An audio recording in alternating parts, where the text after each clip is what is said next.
તને શું લાગે છે તારા પપ્પાએ ઠીક કર્યું છે ને? સેજલ બેટા, તારા મનમાં જે કઈ હોય કહી દે મને.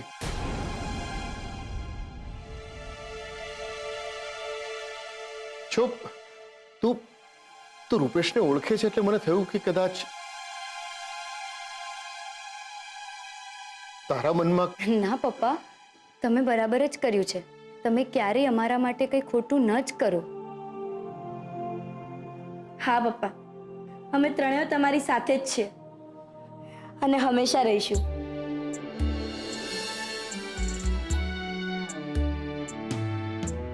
કપરા સંજોગો છે, લાય લાય ધૂપ છે, આંખો સુકાઈ ગઈ, હોઠ સાવ ચૂપ છે.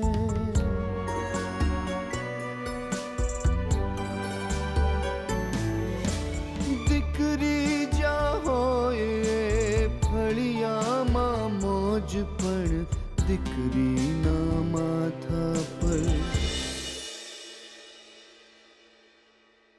એ ગુલાબ. હા બેન. કેવું રહ્યું તારું ટ્યુશન? કાઈ ખાસ નહીં. કેમ? અરે આજના દાડે મારા સર હોમવર્ક કરવાનું જ ભૂલી ગયા.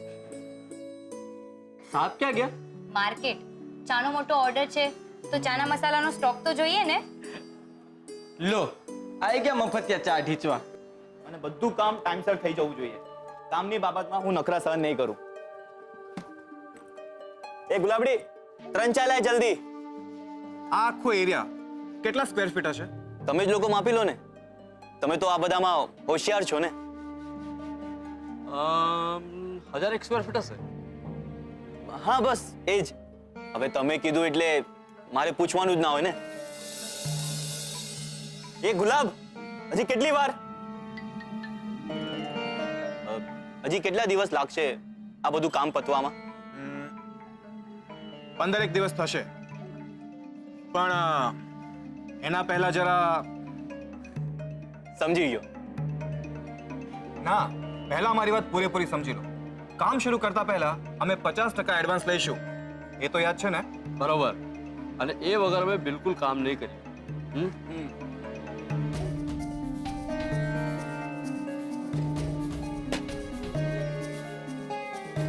તો ભાઈ મારા, તમે ચા પી લો, બાકી પૈસાની વાત તો આ ભાઈ અમે ભૂલી જ જજો. અરે આ છોકરો આવું કેમ બોલી ગયો? મજાક કરે છે. તું ગાંડો થઈ ગયો છે. તમે ચા પીઓ ને. આપણે એડવાન્સની વાત પછી કરીએ. પીઓ ચા.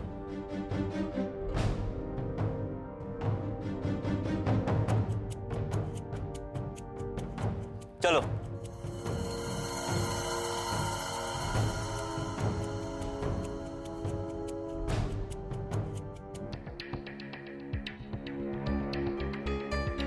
તું ગાંડો થઈ ગયો છે. માંડ રાહુલભાઈને ટી સ્ટોલના રિનોવેશનમાં રસ પડ્યો છે અને તું પાછો એને હેરાન કરે છે. ઓ કિંજલબેન, જે રીતે ફૂફાડા મારતો હતો ને એ જોઈને દાળમાં કાંઈ કાળું સમજી લેવાનું. ના આવે એવું કંઈ નથી. લાગે છે એને હવે એની ભૂલ સમજાઈ હશે. એટલે જ જો ને સામેથી કારીગરને લાવીને ટી સ્ટોલના રિનોવેશનની વાત કરી રહ્યા હતા. પપ્પાને જ્યારે આ વાત ખબર પડશે તો કેટલા રાજી થઈ જશે, હે ને? કિંજલ, કિંજલ, કિંજલ, જલ્દી ચલ. મમ્મી તને બોલાવી રહી છે. અર્જન્ટ કામ છે ને તારું કાંઈક. ગુલાબ, તું ધ્યાન રાખજે, હું આવું છું. હા.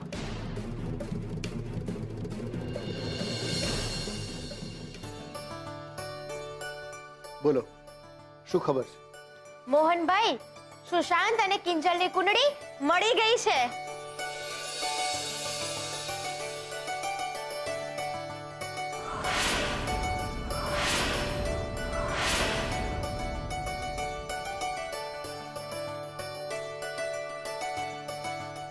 હર્ષ, ભગવાનનો પાડ માનો એટલો ઓછો છે. અરે સુશાંતના આખા પરિવારે કિંજલ માટે હા પણ પાડી દીધી છે.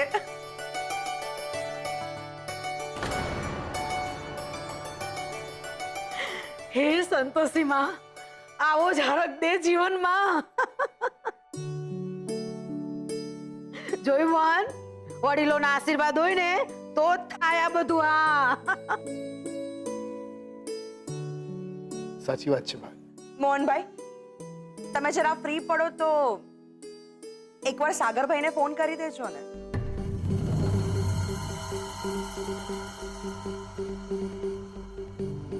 એ હવે તો કિંજરડી મારી અમેરિકા જાહે અને હાથે બાને લેતી જાય કા. એ હા, અમેરિકાથી યાદ આવ્યું. હા, સુશાંતે કિંજલના પાસપોર્ટ માટે પૂછાવડાવ્યું છે.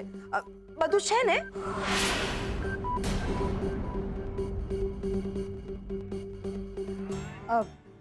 ના, કિંજલ પાસે તો એવું કશું જ નથી. અરે થઈ જાય, એમાં હું છે. રમીલા પરમીલા, તમે બે જણિયું મીઠાઈ ખાતા જાજો હો.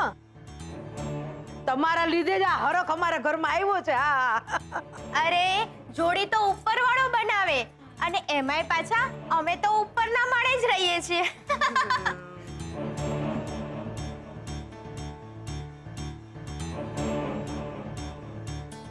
વાત તો તમારી 100% સાચી હો રમીલા પરમીલા. જોડી તો મારી સંતોષી માં જ બનાવે છે. આ જો આ અમેરિકાનું માંગવું આવ્યું તું સેજલ હાટું, અને હવે આ અમેરિકા જવાનું નસીબમાં લખાયેલું છે કિંજલનું. હવે ઈ હાલતી થઈ જાય બોલો. આ સેજલના નસીબમાં બે છોકરા આવીને વયા ગયા.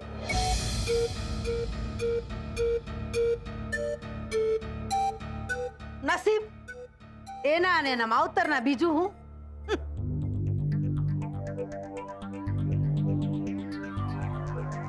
હા બા, વાત તો તમારી સાચી, પણ હવે એક મોટો પ્રશ્ન છે જે આપણે બધાએ ઉકેલવાનો છે.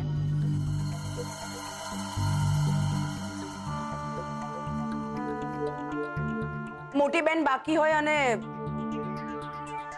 નાનીનું શક પણ નક્કી થઈ જાય. તમે લોકો સમજો છો ને, વાત જરા ચિંતાની છે.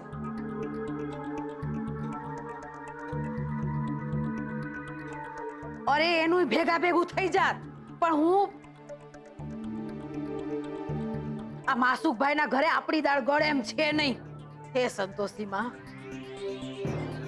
હા, આપણે આ વાતને ભૂલી ગઈ છું. ઈ હક પણ અને ઈ વાત બે ભૂલી ગઈ છું.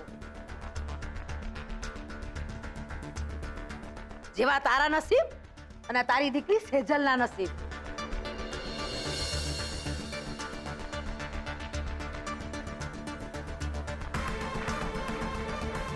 લક્ષ્મી ચાંદલો કરવા આવી તો તમારે ત્યાં, પણ ઈ ટાણે જ બાપ ને દીકરી બે ગયા મોઢું ધોવા.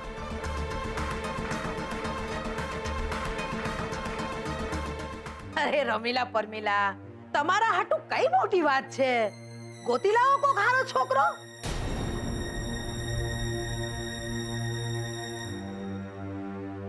બાકી આ બેયના લગન એક જ માંડવા હેઠળ એક હારે થશે. આ કહી દીધું. આ માસુકભાઈ જેવું તો નહીં જ મળે, પણ ગમે એવો પકડી લાવો તમે તમારે.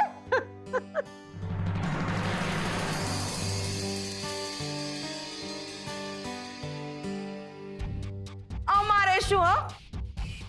તમે જેમ કહો એમ. કાનાની? હા મોટી.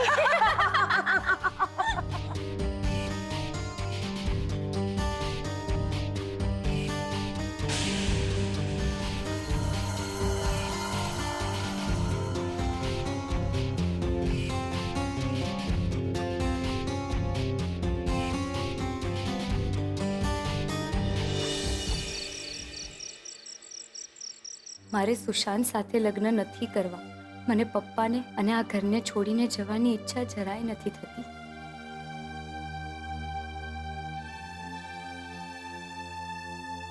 મને અમેરિકા નથી જવું. હું શું કરું? મને કાંઈ નથી સમજાતું.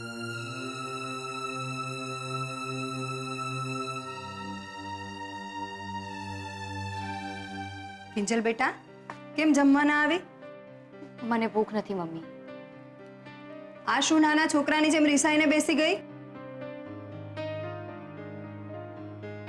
કિંજલ બેટા, અમને ખબર છે કે બધું અચાનક ગોઠવાઈ ગયું, એમાં તું મૂંઝાઈ જાય બહુ સ્વાભાવિક છે. હા બેટા, અને જે થયું એમાં ખોટું શું થયું? 20 વર્ષની તો થઈ જ ગઈ છે, અને આજે નહીં તો કાલે પરણી તો જવાનું જ છે. ઘર સારું છે, છોકરો સારો છે, તો પછી બીજું જોઈએ પણ શું?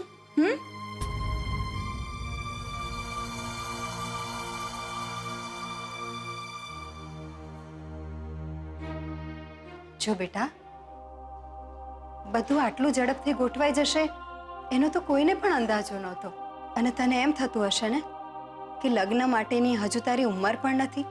તો સાચું કહું તો લગ્ન માટે માનસિક રીતે તૈયાર હોય એવી કોઈ સાચી ઉંમર હોતી જ નથી.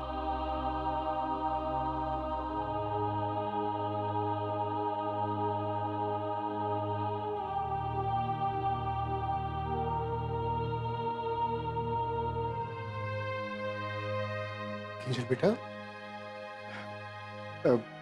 જો તું ખુશ રહીશ ને તો અમે પણ ખુશ રહીશું. જો બેટા, દરેક દીકરીએ ક્યારેક ને ક્યારેક તો મા બાપનું ઘર છોડીને સાસરે જવું જ પડે છે. અમે પણ કોઈકની દીકરીઓ જ હતી ને.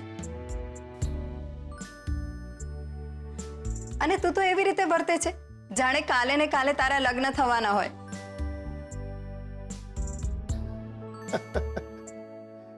કિંજલ બેટા, તું હજી પણ એટલા તોફાન નથી કરતી કે તને કાઢી મૂકવાની અમને ઉતાવળ હોય.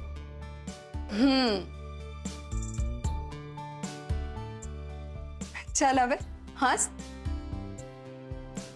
તું તારા પપ્પા પણ જમે, તારી રાહે એ પણ હજુ સુધી જમ્યા નથી. અને ચલો હવે, મારે હજુ બીજા 50 કામ પતાવવાના છે. ચલો. દીકરી જા હોય ફળિયામાં મોજ પણ દીકરીના માથા પર. દીકરીના પપ્પા, તમે મને જેમ કહેશો ને એમ જ હું કરીશ. મને આ લગ્નથી કોઈ વાંધો નથી. વંટોળે ડગમગતું ફાનસ છે, દીકરીનું અજવાળું સાચવે તે માણસ છે.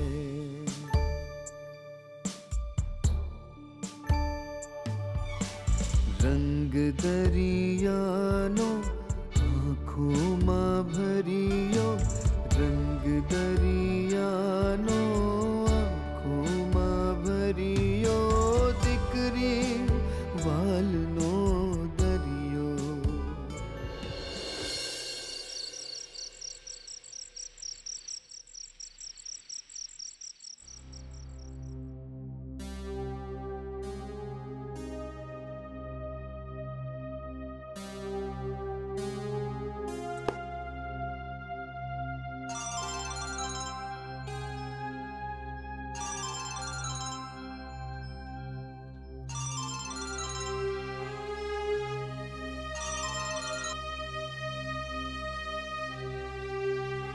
રૂપેશનો ફોન હતો. હા તો પણ તું એનો ફોન કેમ રિસીવ નથી કરતી? કોઈ મતલબ છે એની સાથે વાત કરવાનો? એ ગમે તેટલા ફોન કરે, મને કોઈ જ ફરક નથી પડતો.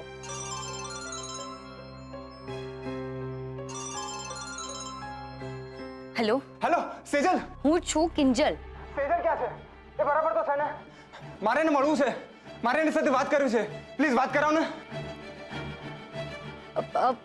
રૂપેશ, એ તારી સાથે કાલે વાત કરશે. હા, નહીં, કાલે નહીં, મારે અત્યારે જ મળવું છે, અત્યારે જ. હું ત્યાં આવું છું, આપણે ફાઇનલ ડિસિઝન લઈ જઈએ બસ. પ્લીઝ રૂપેશ, હવે કશું જ થઈ શકે એમ નથી. તું સમજ. હું ટી સ્ટોલ પર આવું છું, તું સેજલને કહી દે ત્યાં આવી જાય બસ. હેલો હેલો,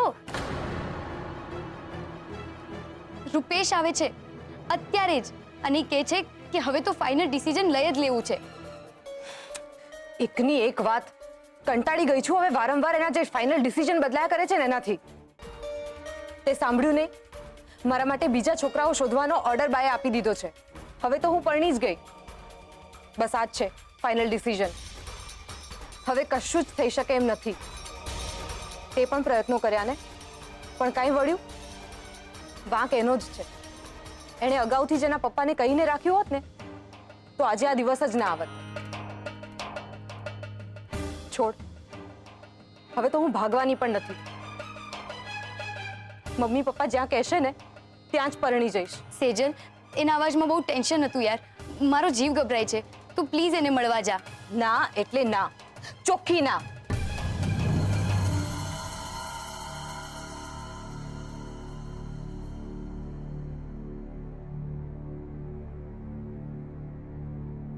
ઉતાવળમાં રૂપેશ ક્યાંક ઘરે ન આવી જાય. મારે જ જવું પડશે.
તું એકલી કેમ છે?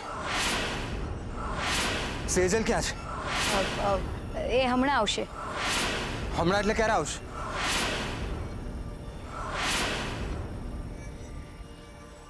એ નથી આવી રહી, રાઈટ? મને ખાતરી હતી એટલે જ હું બધી તૈયારી કરીને આવ્યો છું. અને રૂપેશ! રૂપેશ! રૂપેશ, તું આ શું બોલે છે? રૂપેશ, તને આ શું થઈ રહ્યું છે? રૂપેશ! હે ભગવાન! Oh my God! રૂપેશ! બાપ રે! ઘરેથી તો હું કોની પાસેથી હેલ્પ લઉં? રૂપેશ! પપ્પા પાસેથી હેલ્પ લઈશ તો એ તો 100 સવાલ કરશે. રૂપેશ! રૂપેશ, કંઈક બોલ! રૂપેશ! મને કંઈ નથી સમજાતું કે હું શું કરું. સેજલને ફોન કરું? ના, એ તો ફોન જ નહીં ઉપાડે. વાત કરું તો પણ કઈ રીતે? રૂપેશ! રૂપેશ! હેલો, હા ઉત્કર્ષ. ઉત્કર્ષ, તું જલ્દીથી આવ અમારા ટી સ્ટોલ પર. હા, રૂપેશ અહીંયા આત્મહત્યા કરવાનો પ્રયત્ન કર્યો છે. એને કોઈ દવા ખાઈ લીધી છે. તું જલ્દીથી આવ. હા રૂપેશ! રૂપેશ!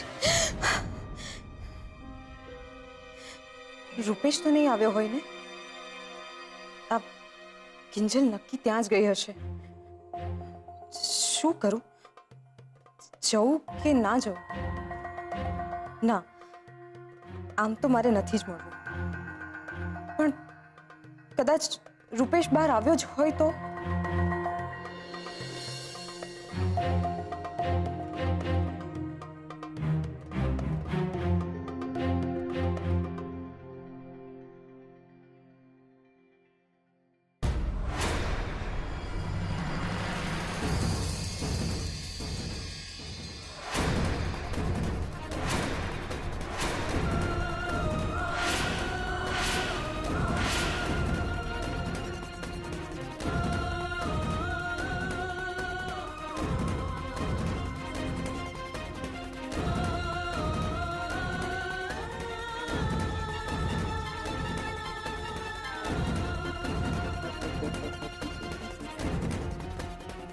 સેજલ, ક્યાં જાય છે?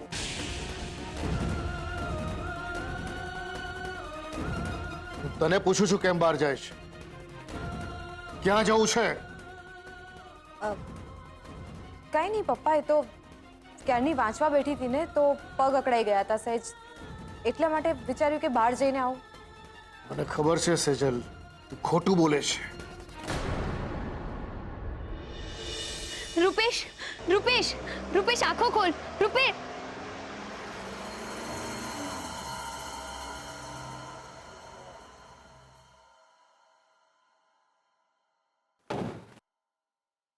રૂપેશ, જો કોણ આવ્યું. કિંજલ, કેવી છે આની હાલત? નથી સારી. તું આને સંભાળ, હું પાણી લઈને આવું છું. રૂપેશ, આંખો બંધ ના કર રૂપેશ, મારી સામે જો, આપણે બધું જ સોલ્વ કરી નાખશું. રૂપેશ સમજો, આંખો બંધ ના કર, ઓય કંઈક બોલ, મારી સામે જો રૂપેશ. રૂપેશ, ઉત્કર્ષ, લે આ મીઠાવાળું પાણી, જલ્દીથી એને પીવડાવી દે, બધી જ દવા બહાર નીકળી જશે. વોટ? ના ના, આવા દેશી ઉપચારો નથી કરવા. હું આને હોસ્પિટલ જ લઈ જાઉં છું. ત્યાં સુધીમાં કદાચ મોડું થઈ જશે.